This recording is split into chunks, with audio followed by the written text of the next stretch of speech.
하나님 말씀입니다. 사도행전 10장입니다. 사도행전 10장 1절부터 16절입니다. 사도행전 10장 1절부터 16절입니다. 한 절씩 교독하겠습니다.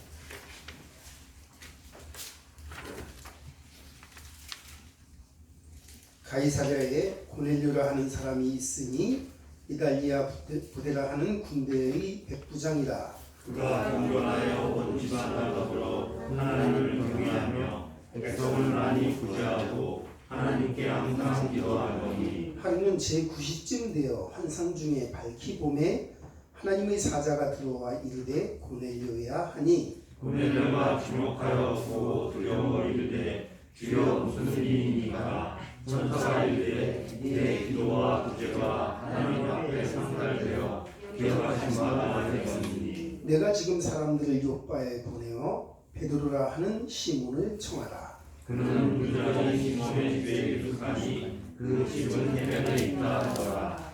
마침 말하던 천사가 떠나매 고넬료가 집안 하인 둘과 부하 가운데 경건한 사람 하나를 불러 이 일을 다 이루고 요파로 보내라.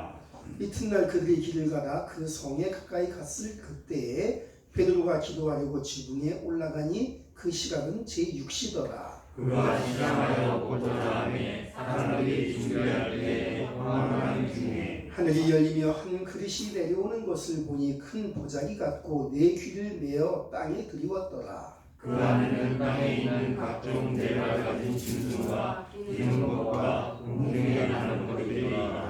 또 소리가 있으되 베드로야 일어나 잡아 먹으라 하거늘 베드로가 이르되 주여 그럴 수 없나이다. 속되고 깨끗하지 아니한 것을 내가 결코 먹지 아니하였나이다 하되 또 두 번째 소리가 있으되 하나님께서 깨끗하게 하신 것을 내가 속되다 하지 말라 하더라. 이런 일이 세 번 있으면 그 그릇이 보탄으로 올려져 가느라.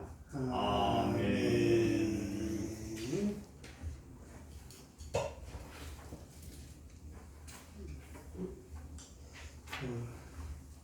저는 32살 되어서 예수님을 믿었는데요.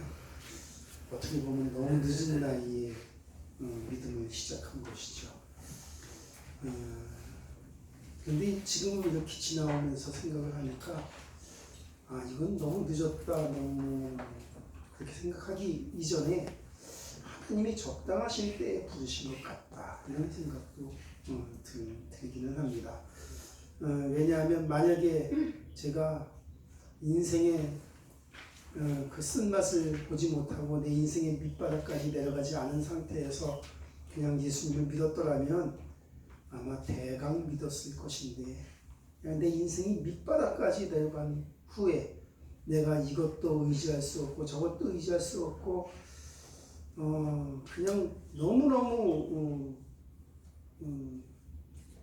힘든 가운데 예수님을 믿었기 때문에 예수님을 그냥 대강 믿을 수가 없었어요. 예수님 안 믿으면 제 삶이 견딜 수가 없기 때문에 예수를 붙들 때 그냥 살살 붙든 게 아니라 좀 세게 붙들었다고 할까요? 그래서 제가 예수를 믿고 그 해부터 엄청난 일이 일어나기 시작했죠. 왜냐하면 그 이전까지는 제가 그냥 내 생각으로 살았고 환경을 따라 살았기 때문에 조그마한 어떤 유혹도 이기지 못하고 그냥 그 세상 환경에 내 마음에 원하는 것에 그냥 나를 그냥 떠맡겨 놓고 있었어요. 그러니까는 잘 안 되죠, 삶이. 내가 이거 하지 말아야 되는데 하는 생각도 있는데 그냥 내 몸은 여지없이 그걸 하고 있는 거예요. 제가 술을 굉장히 많이 마시고 담배도 피고 또 잡기를 좋아하고 다 했는데 후회를 합니다. 제가 술을 많이 마시고 난 다음에도 내가 이렇게 술을 많이 마시면 안 되겠다 그러는데 또 여지없어요. 그냥 술을 마시고 있는 거예요. 제가 또 화투를 해서 돈을 잃어요. 그러면 또 이거 진짜 기분 안 좋다, 이거 하지 말아야 되겠다 했는데 또 해요. 또 어떤 땐 돈을 따요. 그러면 땄는데 또 양심이 이게 허락이 안 되는 거예요. 야, 이거 내가 그냥 남의 돈을 따갖고 저 사람이 얼마나 마음이 아플까. 이거 내가 내 손으로 번 것도 아닌데 이거 이렇게 해갖고 이게 무슨 정말 의미가 있을까. 막 딸 때는 기분이 좋았는데 끝나고 화투판 끝나고 나서 생각을 해보면 기분이 찜찜하고 안 좋은 거예요. 근데 또 내가 화투하는 거예요. 그렇게 살다가 예수님을 만났는데 예수님께서 저를 바꿔주셨어요. 지금은 제가 화투 안 합니다. 술도 지금 제가 마시지 않습니다. 뭐 당구 전에 한번 쳐보긴 했는데 낚시도 한번 해보긴 했는데 그전 맛이 아닙니다. 안 하죠. 그래서 담배도 지금은 안 핍니다. 뭐 나처럼 예수 믿으라고 말해야 된다고 제가 여러분에게 늘 말씀은 드리지만은 그러나 예수님을 믿으니까 그냥 내가 전에 좋아하던 것들이 다 의미가 없고 그냥 내가 이거 끊어야 되겠다 이렇게 해서 끊어진 게 아니라 그냥 자연적으로 그런데 관심도 안 쓰고 이렇게 그냥 자연적으로 이게 멀리하게 되어진 것이죠. 저는 성경을 읽고 제가 예수 믿는 삶을 돌아보니까 이 복음은 사람을 새롭게 하는 것이다. 바울이 예수님을 믿고 부활의 주님을 만나고 자기 삶을 바꾼 거죠. 그냥 그 이전의 바울이 아니라 그리스도 안에서 새로운 바울이 되어진 것이죠. 그러니까 바울도 그것을 굉장한 체험을 가졌기 때문에 고린도후서 5장 17절에 이렇게 말합니다. 너희는 그냥 사람이 아니라 그리스도 예수 안에서 새로운 피조물이다. 이렇게 말하고 있어요. 자기가 거듭났으니까요. 지금 사도행전 우리가 쭉 계속하고 있는데 지금 부활의 주님을 만난 그 제자들의 그 생각과 믿음과 그 이전의 제자들의 생각과 믿음은 전혀 다른 것이죠. 완전히 변해진 것입니다. 이거는 우리 마음대로 되는 것이 아니라 하나님의 뜻대로 되어지는 것이죠. 주님의 은혜인 것이죠. 그래서 하나님은 우리가 생각을 바꾸기를 원하고요. 버리기를 원합니다. 그리스도 이전에 있었던 내 생각과 내 가치관과 내 삶을 바꿔서 그리스도 예수님을 만난 이후로 내 삶이 다시 바꾸기를 하나님이 원하시는 것이죠. 그러면 우리는 뭘 바꿔야 되냐면 나라는 정체성을 바꿔야 해요. 자꾸만 내가 내 정체성을 확인해야 합니다.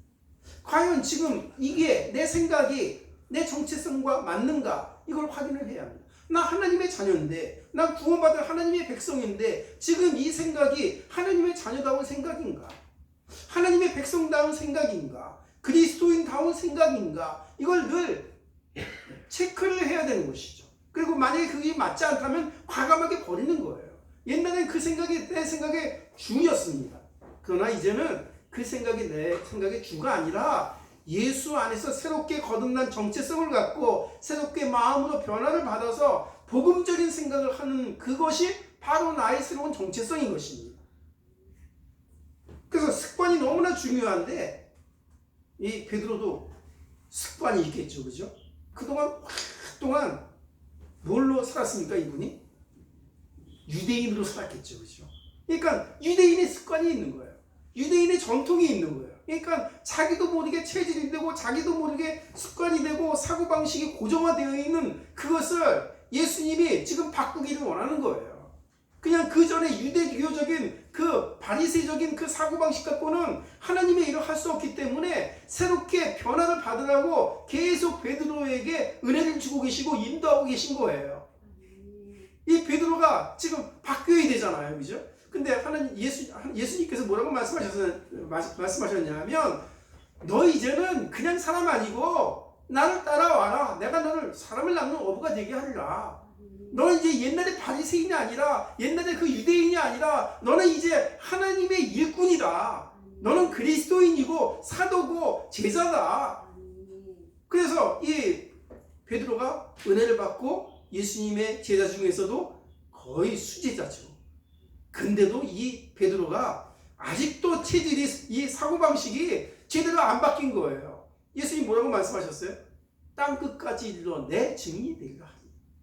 그러니까 저 이방인에게 복음을 전해야 되는 거죠. 저 땅끝이 유대인이 사는 땅끝이 아니고 우상 섬기는 이방인이 사는 땅끝인 거예요. 그럼 이방인에게 복음을 전해야 돼요? 안 전해야 돼요? 전해야 되는 거죠. 그래서 하나님께서 이 예루살렘 교회에 복음을 전하도록 스데반 집사를 통해서 그냥 뿔뿔이 흩으시면서 저 사마리아에게 복음을 전했고, 또 이제는 베드로에게 은혜를 주셔서 고넬료를 만나게 하신 겁니다. 그러니까 하나님의 뜻 맞잖아요, 그죠? 근데 이 베드로가 고넬료를 만나기 전에 먼저 환상을 봅니다. 무슨 환상을 보냐면 이런 환상을 봅니다. 하늘로부터 큰 보자기 같은 것이, 그런 그릇이 내려왔는데 보니까 일어나 잡아먹으라 그랬대요. 그랬더니 이 베드로가 그 안을 들여다보니까는 와, 이거는 도대체 말이 안 되는 거예요. 전에는 이거 성경에서는 하나님의 율법에는 먹어서는 절대 안 되는 거, 비늘 없는 고기 같은 거, 그냥 무슨 문어 같은 거, 아니면 뭐 돼지 같은 거, 이런 거 먹으면 안 되잖아요, 그죠? 근데 그런 것들이 잔뜩 들어있는 거예요. 아, 하나님, 나는 이런 속된 거 먹으면 안 됩니다. 나는 이거 먹어본 적도 없습니다. 나는 하나님의 뜻대로 잘 살았습니다. 그랬더니 천사가 뭐라고 말하냐면, 하나님께서 깨끗하다는 것을 내가 속되다 하지 말라. 그거는 다 율법에 속한 것이다. 이제는 새롭게, 그러면 무엇이죠? 저 이방인에게 복음을 전하기 위해서는 내 사고방식이 바뀌어야 됩니다. 그러니까 바리새인의 사고방식은 뭐죠? 하나님은 우리만의 하나님이다. 나의 하나님, 우리의 하나님, 이스라엘의 하나님, 다윗의 하나님, 아브라함의 하나님, 그래서 바리새인의 하나님, 유대인의 하나님이 된 거예요. 근데 그 하나님은 그들만의 하나님 되기를 원하지 않았다는 거예요. 그 하나님은 모든 사람의 천하 만민의 하나님이 되기를 하나님이 원하시는 겁니다. 베드로가 생각을 바꿔야죠. 근데도 생각이 바뀌지 않았습니다. 근데 환상을 보여주셔서 이 고넬료에게는 꿈을 꾸게 하시고 베드로에게는 환상을 보여주셔서 서로 만나게 하셨습니다. 근데 나중에 이 베드로가 가서 교회에 가서 복음을 합니다. 하나님이 이러이러이러하게 해갖고 이렇게 복음을 전했더니 저들이 성령을 받았다 그랬더니 그 예루살렘 교회에 있던 할례파 그리스도입니다. 할례파인데 교회에 와서 지금 나 예수님 믿겠다고 하는 거예요. 나는 예수님도 믿는데 나는 할례도 중요하게 여긴다, 이런 생각을 가진 사람이에요. 그런데 예수님 말씀하시는 할례는 육체적인 할례일까요? 마음의 할례일까요? 마음의 할례인 거예요. 그 할례는 그냥 할례를 하니까 하나님이 믿음을 확증해 주신 것이 아니라 믿으니까 그 믿음의 확증을 해서 할례를 주신 것이거든요. 그럼 할례는 중요한 게 아니에요. 믿는 게 중요한 것이죠. 그래서 바울도 표면적인 유대인이 중요한 것이 아니라 이면적인 유대인이 되는 게 너무 중요하다. 육체적인 혈통으로서의 아브라함의 자손이 중요한 것이 아니라 믿음을 따라서 아브라함의 자손 되는 게 중요하다. 지금 그것을 강조하고 있는 것이죠. 그런데 이 베드로가 뭐라고 말하냐면, 하나님께서 그렇게 하셨는데 그냥 하나님께서 그렇게 하셨다, 좀 소극적인 태도예요. 내가 어떻게 하나님의 일을 막냐? 하나님이 그렇게 하셨는데 내가 어떻게 하나님의 일을 막냐? 그냥 소극적인 태도인 거예요. 더 분명하게 말하려면 뭐라고 말했냐면, 하나님께서 우리에게 약속하신 것이 그것이고 이렇게 되는 게 하나님의 올바른 뜻이 맞는데 너희가 왜 그러냐? 이건 너희들 생각을 바꿔야 된다, 이렇게 말을 해야 되는데 좀 소극적인 태도인 것이죠. 됐는데 이 할례파 교인들이 뭐라고 말했냐 하면, 내가 감히 산으로 가고 하면서 어떻게 이방인하고 가서 식사하고 이방인의 집에 가서 자고 먹고 할 수가 있냐? 이방인 도대체 왜 만나냐? 이건 복음을 못 깨닫는 얘기거든요. 그러니까는 그 말을 듣고 베드로가 좀 열이 받기는 했지만은 하여튼 나중에 그런 생각을 가지고 있던 이 베드로가 갈라디아 2장에는 뭐라고 했냐면, 바울하고 이제 이 베드로와 게바가 만났거든요. 그런데 이 베드로한테 이 바울이 말합니다. 내가 유대인으로서 유대인답게 살지 못하면서 어떻게 저 이방인을 유대인답게 만들려고 하느냐? 왜 외식하냐? 그러니까 그 일이 왜 일어났냐면, 이 바울이 이렇게 가니까는 이 베드로가 이방인하고 식사하고 있다가 유대인들이 오니까는 뭐라고 하냐면, 이거 조금 저 유대인들이 나를 어떻게 생각할까? 좀 어쩌게 생각할까? 해서 그냥 그 자리를 황급하게 뻔한 거예요. 이방인하고 밥 먹으면 돼야 안 돼요? 아무런 상관이 없는 거거든요. 이방인 만나야 돼요? 안 만나야 돼요? 만나야 되잖아요. 근데 그걸 갖다가 부끄럽게 생각한 거예요. 그러니까 이 베드로가 그런 태도를 보니까 나머지 사람들이 미혹을 받은 거야. 베드로가 저러네? 그럼 우리도 그렇게 해야 되는 거 아니야? 우리도 이방인 좀 이렇게 좀 자제해야 되는 거 아니야? 이런 생각을 갖고 다른 사람들까지 미혹하게 만든 사건이 있었습니다. 그럴 때 바울이 이 베드로를 책망한 사건을 우리가 갈라디아에서 읽을 수 있습니다. 그래서 우리는 버려야 될 것과 붙잡아야 될 것을 확실히 해야 되는 것입니다. 그래서 우리는 어떤 것을 붙잡아야 되냐면 그리스도 예수 안에 있는 새 것을 붙들어야 합니다. 새로운 신분, 새로운 정체성, 새로운 증거들을 붙들고 있어야 합니다. 예전에 내가 하던 그 일을 붙들고 있는 것이 아니라 그리스도 안에서 새롭게 하나님께서 주어진 새로운 일들을 우리가 붙들고 있어야 되는 것이죠. 그래서 그 일을 붙들려면 우리가 시작을 바로 하는 게 중요하다. 그 일들은 그냥 내가 원하지도 않는데 내가 생각도 안 하는데 갑자기 오는 게 아니라 물론 올 수도 있어요. 근데 내가 그것을 바라보고 있어야만 그것을 붙들 수 있습니다. 우리는 복음에 창념해야 합니다. 복음을 생각해야 합니다. 그리고 이 복음은 천국 복음입니다. 그래서 저 천국을 바라보고 있어야 되는 거예요. 우리가 맨날 세상만 바라봐 갖고는 우리 생각이 변할 수가 없어요. 천국을 바라볼 때 세상이 올바르게 볼 수 있는 겁니다. 예수 그리스도의 복음을 생각할 때 내 자신이 그 안에서 새롭게 발견이 되고 세상도 새로운 눈으로 발견되어지게 되는 것입니다. 어떤 사람이 막 악한 사람이 있습니다. 막 죄를 지은 사람이 있습니다. 천국 복음을 보면 우리가 어떻게 되죠? 저 사람이 천국 복음을 생각하면 그 사람이 그냥 있으면 어떤 사람인가요? 지옥 갈 사람이죠. 복음을 생각하면 우리는 어떻게 해야 되죠? 그 사람을 정죄하고 심판할 대상으로 보는 것이 아니라 그 사람이 구원의 대상으로 보여야죠. 오늘 새로운 눈을 뜨는 거예요. 막 저놈이 저년이 그러니까 저 인간이 그러니까 그냥 막 심판하고 정죄하고 그냥 막 그렇게 하는 것이 아니라 저 사람이 저렇게 된 것은 하나님 모르기 때문에 복음을 모르기 때문에 저렇게 하는 것이기 때문에 우리는 저 사람에게 복음을 전해야 될 마음이 생겨야 되는 것이죠. 그게 하나님의 뜻인 것입니다. 그럼 하나님의 일의 중심은 어떤 것이냐면 하나님의 일은 육체의 일이 아닙니다. 하나님의 일은 영적인 일입니다. 그럼 우리도 영적인 일을 생각해야죠. 사람과의 만남을 통해서도 우리는 어떤 일이 이루어지길 기도해야 되냐면 영적인 일이 이루어지기를 원해야 되는 것입니다. 그냥 사람들끼리 만나서 너 좋구나, 너 좋냐, 나 좋냐, 그래 우리 그럼 친해보자, 잘하자, 그래 너 사랑하냐, 나 사랑하냐, 그 육체로 만나서 육체적인 일을 도모하고 먹고 마시고 하면 안 되는 거예요. 우리는 영적인 존재이기 때문에 영적인 일을 만들어내야 되는 거예요. 하나님, 저 사람과 나와 만나서 주님의 뜻이 이루어지기를 원합니다. 하나님, 그냥 육체로 즐거워하는 관계가 아니라 하나님, 영적으로 사랑하는 관계가 되기를 원합니다. 하나님, 내 자녀도 내가 육체적인 내 자녀도 사랑하는 것도 물론 중요하지만은 그 위에 영적인 사랑을 내가 저들에게 끼치기를 원합니다. 그래서 우리가 영적인 하나님의 일꾼이 되어야 합니다. 그래서 하나님은 우리가 이 일을 하기를 원합니다. 하나님의 일도 지금 많을까요? 적을까요? 하나님의 일 많습니다. 하나님의 일 쌓여 있습니다. 예수님 말합니다. 밭은 휘어져서 추수할 낯을 기다리고 있다. 그럼 추수할 일이 많다는 거예요, 지금. 근데 일을 안 하고 일만 만들면 안 되겠죠, 그죠? 하나님의 일이 많은데 우리는 우리의 일을 자꾸만 만들어내갖고 우리 위에 하나님의 일을 하나님께서 수고하시고 하나님께서 막 기쁨을 하실 일 같으면 괜찮은데 기뻐하지 않은 일들을 자꾸만 만들어내면 안 되겠죠. 우리는 일을 하되 하나님의 기뻐하는 일을 하는 주님의 일꾼이 되기를 바랍니다. 그래서 하나님은 우리가 반복되는 문제를 뛰어넘기를 원합니다.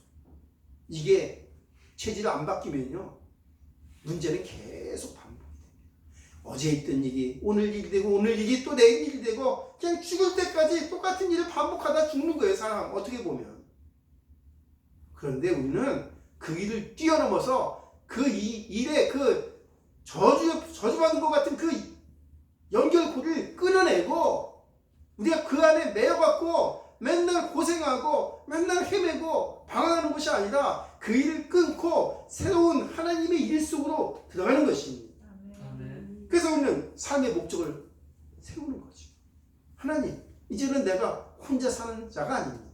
나는 하나님과 함께 사는 사람입니다. 하나님, 저는 내가 누구에게 맨날 신세를 지고 내가 맨날 폐를 끼치고 살았지만 하나님, 내가 저는 무익한 자로 살았지만 하나님 아버지, 이제는 내가 유익한 자가 되기를 원합니다. 하나님, 살리는 자가 되기를 원합니다. 하나님, 저는 내가 나를 위해 살았지만 이제는 내가 하나님을 위해 살고 내가 다른 사람에게 유익을 끼치는 다른 사람을 위해서 헌신하고 봉사하는 사람으로 살게 되기를 원합니다. 그러면 내가 여유 있어야 돼요? 없어야 돼요? 여유 있어야죠. 내가 자유하고 평안해야 돼요? 안 평안해야 돼요? 평안해야죠. 하나님은 하나님의 일을 하려는 사람에게 하나님은 복을 주시고요, 약속된 복을 주십니다. 막 복 달라고 막 구걸하고 뭐 애걸하고 해봐야 하나님이 복 주시고 복을 또 주시면은 사람이 그걸 갖고 자기를 위해서 쓰고 절대 하나님의 일에 참여 안 하고 복음적인 일 안 하면 하나님께서 어떻게 하시죠? 복을 주실 이유가 있나요? 복을 주실 이유가 없죠. 하나님께서 제사장을 세워놨는데 이 제사장이 하나님의 일을 안 하고 엉뚱한 일을 하면 하나님께서 그 제사장 직분을 어떻게 하신다고요? 뺏으신다고 했잖아요.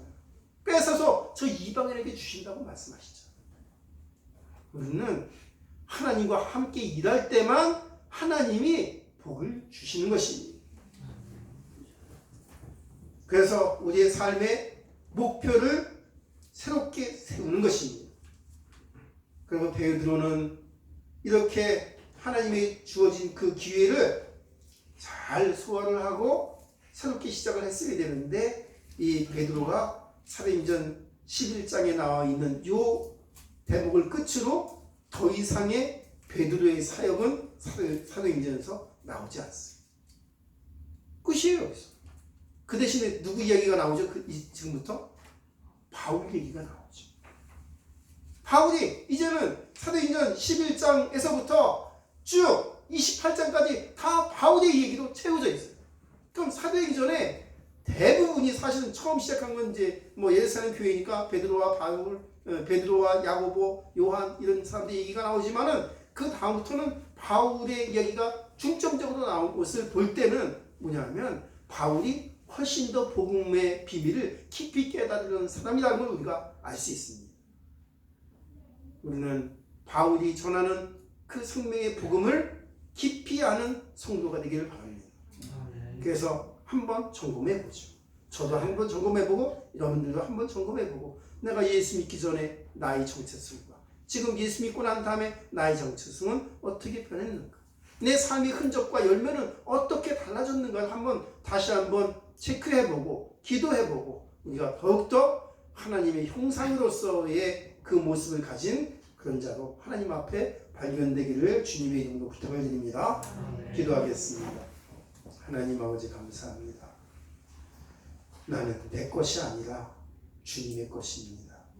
내 자녀도 내 것만 아니라 주님의 것인 줄로 믿습니다. 온 세상이 다 주의 것인 줄로 믿습니다. 내 마음대로 살지 않고 주님의 뜻대로 살기 위하여 우리가 우리의 구주이신 우리 위하여 십자가에 못 박히시고 우리의 죄를 대속해 주신 예수님을 마음에 믿고 영접하고 우리가 주님을 신뢰하는 자로 예배자로 세워졌습니다. 하나님, 우리가 변화를 받게 하여 주옵소서. 그리스도 이전의 옛사람의 모습은 십자가와 함께 못 박게 하시고 이제 예수 안에서 새롭게 부활하신 주님의 그 부활의 권능을 따라 우리도 새로 거듭나게 하여 주시기를 원합니다. 마음과 생각이 변하고 가치관이 변하고 삶의 목적이 변하도록 주님 인도하여 주옵소서. 그리하여 그 열매를 따라 우리처럼 예수 믿으라고 사랑할 수 있는 주님의 일꾼이 되도록 인도하여 주옵소서. 우리 구주 예수님의 이름으로 기도 올리옵나이다. 아멘.